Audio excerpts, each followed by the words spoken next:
Hi guys, my name's Natalie. My name's Glenn.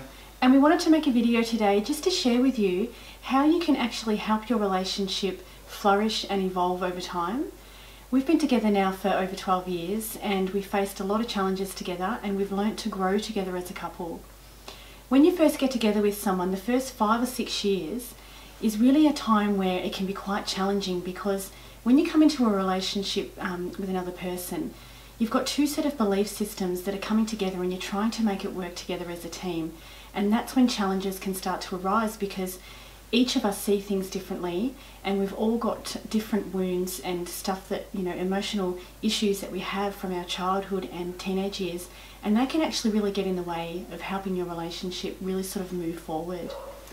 The reason I wanted to jump onto the video was because we see a lot of people in our private and work life that have broken up in their relationships, and for similar themes across the board, like they get to a position where it's too hard and they just throw in the towel.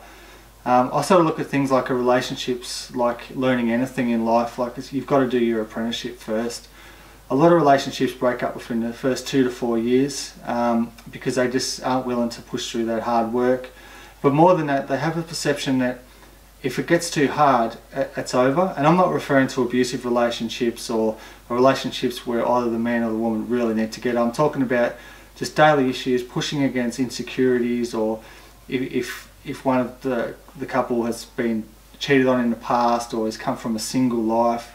For example, myself, I'd been single for quite a while before Natalie, and I'd lived the bachelor sort of life, and what I mean by that is that I didn't have a time frame, there was no structure there. So for the first few years it really was a challenge for me to stick to that structure of dinner at a certain time. We've got kids now and this type of thing. And I realised that I wanted this relationship bad enough that I was going to push through that. A lot of people would have seen that as, this is too hard, I'm giving up, but I've seen it as it's my apprenticeship to grow and grow the relationship into a more powerful thing. I think it's really important, and the key to a really healthy relationship is working on yourself individually and finding out what your inner wounds are and the things that trigger you. For example, say you have been cheated on, so trust is a big issue for you. And if you have a partner that, requires to have a bit of freedom and you have, trust issues, that could raise a lot of things within you as well.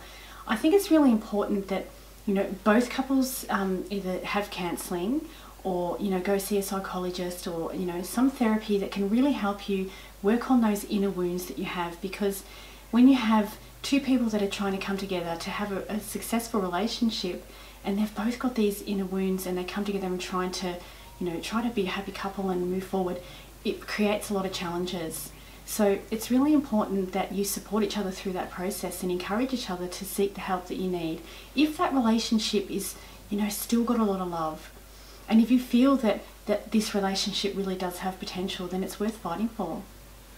Yeah, I agree. I think the most important thing is communication. I know that's thrown around a lot, but like me and Natalie have the same issues that any other relationship would have. Like, we've got insecurities that may arise from the past, of things that we've experienced that we've been in, but the thing that we've been able to do over time is say, we stop it in the track and say, okay, why are you reactive to this? What's triggered you about that? Let's get to the core of it, let's work through it. Let's not just explode at each other and go our own ways. Let's realise that something's come to the surface, let's hit it and move forward.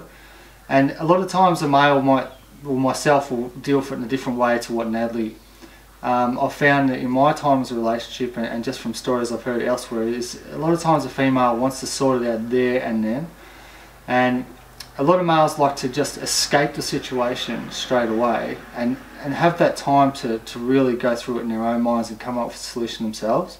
And it's not that we're not thinking about the situation or the issue, and it's not that we're being selfish and just pretending it never happened, but we tend to have different ways to deal with stuff and come to our own solutions. So when we do return with that solution, sometimes it can already be a bit on rocky ground, because Natalie might feel that I just didn't care about the situation and just shot off, when the situation is that I needed to get into my own head and come up with my own solution. And I think what is really, really important within a relationship is having boundaries and knowing what the person's needs are. So, if his needs are, for Glenn, it's needing to have that space so that he can find his own solution, and then we can come together and work it out together as a team. But initially, you know, we never had that structure where he would go, I need some time out. You know, and if he'd used those words and said to me, I need time out, I'd be able to work with that. But what often happens with men is that they don't verbalise really what they're feeling because they weren't raised that way to tap into their emotions, where females are, you know, so much more readily able to tap into what they're feeling, and they're able to articulate that to their partner.